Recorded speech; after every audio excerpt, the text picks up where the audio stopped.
నమస్తే JM6 టీవీకి స్వాగతం. ఈరోజు ముఖ్యాంశాలు. పేరు పేరున తెలంగాణాభివందనాలు. ముఖ్యంగా ఈరోజు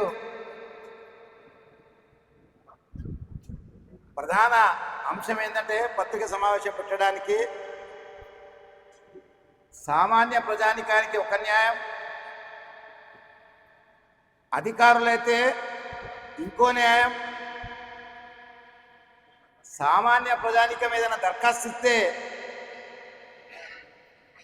ఆ దరఖాస్తును పూర్తిగా పరిశీలించకుండా 7-8 నెలలు వాళ్ళ దగ్గరనే పెట్టుకుంటారు. అదే కనుక అధికారులు ఏదైనా దరఖాస్తు కనుక ప్రజలపై కానీ ఇంకోరిపై ఇస్తే మాత్రం పోలీసు వాళ్ళు వెంటనే స్పందిస్తారు. నేను గత 6-7 నెలల కింద ఒక దరఖాస్తు ఇవ్వడం జరిగింది. 5 నెలల కింద 5 months. స్మార్ట్ సిటీలో జరిగిన అవినీతిలో మున్సిపల్ కమిషనర్, మున్సిపల్ ఎస్సీ, అలాగనే పిఎంసి ఈ ముగ్గురిపై కేసు పెడుతూ వెంటనే ఎఫ్ఐఆర్ చేయాలని ఇస్తే ఆధారాలతో సహాయిస్తే ఆ రోజు పోలీసు వాళ్ళు ఎఫ్ఐఆర్ చేయకపోయేసరికి వెంటనే మేము హైకోర్టుకు అప్రోచ్ అయినాం. ఆధారాలతో ఇచ్చినా కానీ మీరు కేవలం అధికారులు ఉన్నారు కాబట్టి ఎఫ్ఐఆర్ చేస్తలేరు, వాళ్ళపై చర్యలు తీసుకోలేరంటే హైకోర్టు ఆర్డర్ ప్రకారం ఒక ఎఫ్ఐఆర్ చేయడం జరిగింది. దాంట్లో ఏంటంటే ఎఫ్ఐఆర్ చేసినా కానీ కేవలం బెయిలబుల్ సెక్షన్స్ పెట్టిండ్రు. ఒక అధికారి కనుక మిస్అప్రోప్రియేషన్ ఫండ్స్ నిధులను కనుక దుర్వినియోగం చేస్తే అండర్ సెక్షన్ 409 మిస్అప్రోప్రియేషన్ కేసు కావాలి. కానీ వాళ్ళకి తొందరగా బెయిల్ రావాలి అని 406 కింద అప్పుడు కేసు పెట్టడం జరిగింది. సరే, కేసు పెట్టినంత మాత్రాన ఒకరోజు పిలిచింది లేదు, ఒకరు స్టేట్మెంట్ రికార్డ్ చేసింది లేదు. చివరగా మొన్న ఎస్హెచ్ఓ కరీంనగర్ 1 టౌన్కి వెళ్ళి అడిగితే ఆయన ఏమంటారంటే ఈ ఫైల్ అంతా కూడా కలెక్టర్ గారికి పంపినామని, నాకు ఆ నంబర్ కలెక్టర్ గారికి పంపిన నంబరు అది నాకు ఇవ్వడం, ఏమని ఉంటే మీరు కలెక్టర్ గారికే రిప్రజెంటేషన్ చేసుకోండి. నేను అడుగుతున్నా ఈరోజు కలెక్టర్ గారిని, బోర్డ్ ఆఫ్ డైరెక్టర్లు కానివ్వండి, ముఖ్యంగా ఈ కేసులో గ్రామ పంచాయతీలకు స్మార్ట్ సిటీ నిధులు పంపడము అది పూర్తిగా అధికార దుర్వినియోగం, మిస్అప్రోప్రియేషన్ ఫండ్స్ కింద వస్తుంది. మీరు మళ్ళీ వెంటనే చర్య తీసుకొని ఆ ఫైల్ను మళ్ళీ ఇన్వెస్టిగేషన్ పంపాలని స్వయంగా తేదీ 17 ఏప్రిల్ నాడు నేనే స్వయంగా సిపి గారికి, అలాగనే కలెక్టర్ గారికి, కమిషనర్ గారికి, ముగ్గురికి కూడా ఇవ్వడం జరిగింది. నేను అడుగుతున్నా ఈరోజు మీ ద్వారా అధికారులను అడుగుతున్నా, ఐఏఎస్ అంటే ఐపీఎస్ అంటే ఒక వినలేని గౌరవం ఉంటుంది ప్రజలకు, వీళ్ళు కూడా తప్పులు చేస్తారని. కానీ ఇన్ని రోజులు ఈ ఫైన్లు దాచిపెట్టడం చాలా బాధ అనిపిస్తుంది నాకు. నేను కలెక్టర్ గారిని అడుగుతున్నా, దయచేసి అమ్మా తల్లి ఆలోచించు, మీరంటే మంచి గౌరవం కరీంనగర్లో. అక్కడున్న ప్రిన్సిపాల్ సెక్రటరీ అరవింద్ కుమార్ అప్పుడున్న ఆయన కూడా ఈ స్మార్ట్ సిటీలో ప్రమేయం ఉంది. మరి ఎందుకు యాక్షన్ తీసుకోరు? అధికారులందరూ దీంట్లో ఇరుకుతారని, అధికారులు చేసిన అవినీతి అంతా బయటపడుతుందని ఈ రకంగా ఫైళ్లను దాచిపెట్టడం, యాక్షన్లు తీసుకోకపోవడం, సెక్షన్లు తప్పుడు చేపించడం, అదే సామాన్య ప్రజానికి అది చేస్తారా?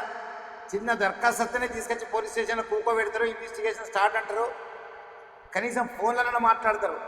కానీ ఇది ఎక్కడున్న గుంగలు అక్కడే అన్నట్టు ఆ ఫైల్ అక్కడనే ఉంది, ఈ ఫైల్ అక్కడనే ఉంది. ముఖ్యంగా కలెక్టర్ గారు, ఇప్పుడు మీరు స్పెషల్ ఆఫీసర్ కరీంనగర్కి, మీరు స్పెషల్ ఆఫీసర్ మొన్ననే బడ్జెట్ కూడా శాంక్షన్ చేసుకుంటారు. కానీ నేను ఇది అడుగుతున్నా, ఈ కరీంనగర్ నగరంలో పేదోళ్లకు, బడుగు బలహీన వర్గాల వాళ్లకు స్టేడియంలో ఆడుకునే హక్కు లేదా? స్విమ్మింగ్ చేయాలంటే పైసలు,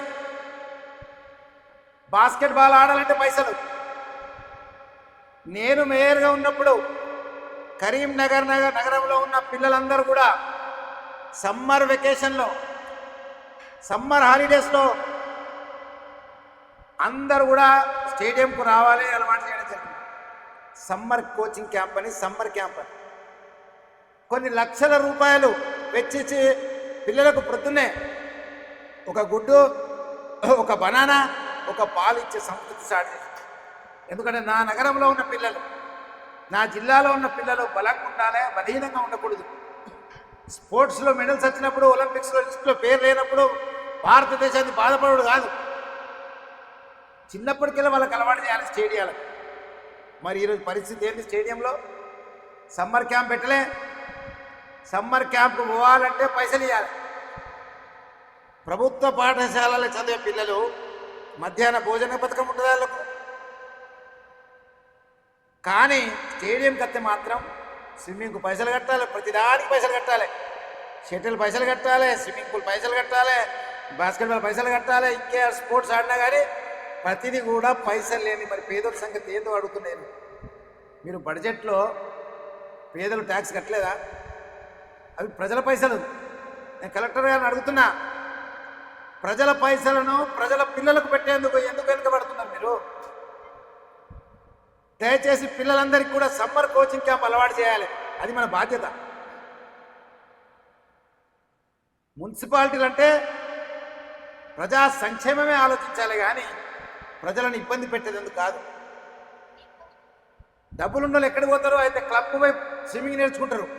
డబ్బులున్న వాళ్ళు పోయి సెంట్ స్కూల్లో పోయి నేర్చుకుంటారు, పైసలు కట్టి. ఇంకా ఫామ్ హౌస్లో కట్టుకుంటారు. మరి పేదోడు ఎట్లా నేర్చుకోవాలి?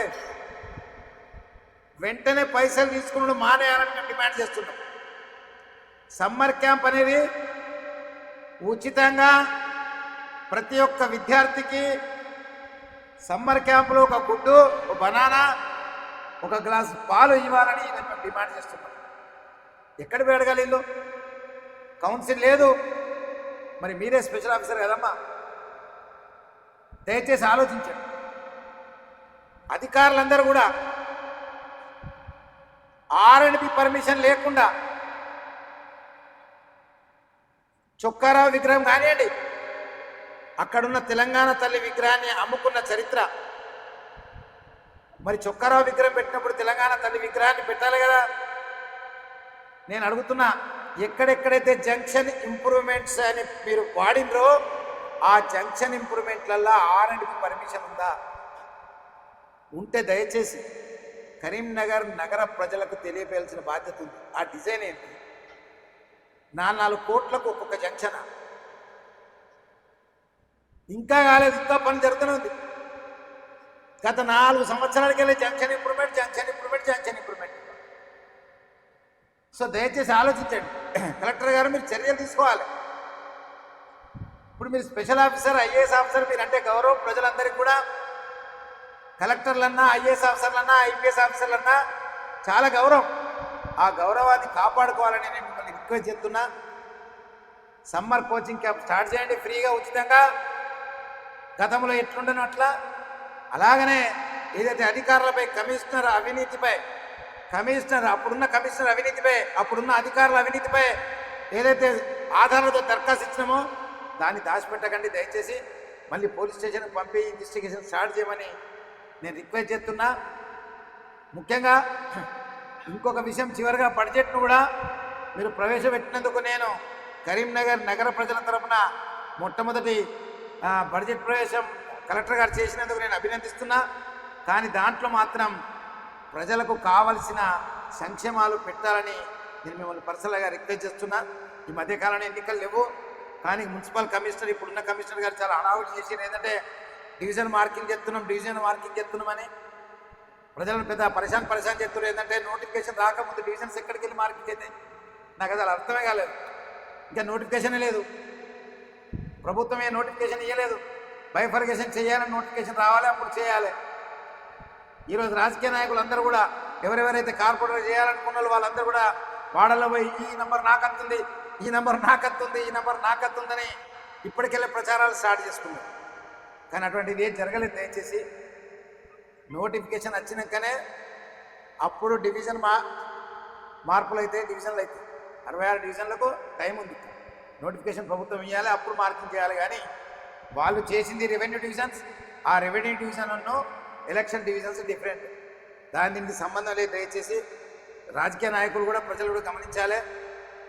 సో డివిజన్స్ వేరే కాబట్టి దయచేసి ఈ రెండింటికి నేను డిమాండ్ చేస్తున్న కలెక్టర్ గారు, మిమ్మల్ని నేను మళ్ళొకసారి గుర్తిస్తున్న, సమ్మర్ క్యాంప్ ఉచితంగా ఇవ్వాలి.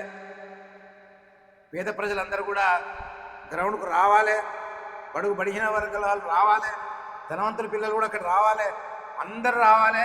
ఆ స్టేడియంలో కలకల ఉండాలి, కానీ డబ్బులతో ఉండద్దు. ముఖ్య కలెక్టర్ గారికి ఇంకొక చివరి విషయం చెప్తున్నా.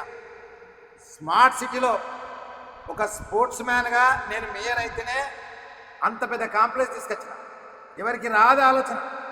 ఎందుకు తీసుకొచ్చినామంటే ఆ స్టేడియంలో కరెంట్ బిల్ కట్టడం కానీ మెయింటెనెన్స్ కోసమని ఆ కిరాయిలతోటి స్టేడియం నడవాలి. ఆ స్టేడియంలో కిరాయి వస్తే అవితోటి మెయింటెనెన్స్ వెళ్ళాలని ఆలోచనతో చేసినాం. 24 గంటలు నల్లబెట్టినాం దాంట్లో. ఎందుకంటే పిల్లలకు ఎప్పుడు వాటర్ ఉండాలండి. మరి ఇప్పుడు పైసలు వసూలు చేయడం అనేది చాలా ఇబ్బందికరమైన వార్త ఇది. దయచేసి వాటిని వెంటనే ఆపాలని నేను రిక్వెస్ట్ చేస్తున్నాను. జై తెలంగాణ.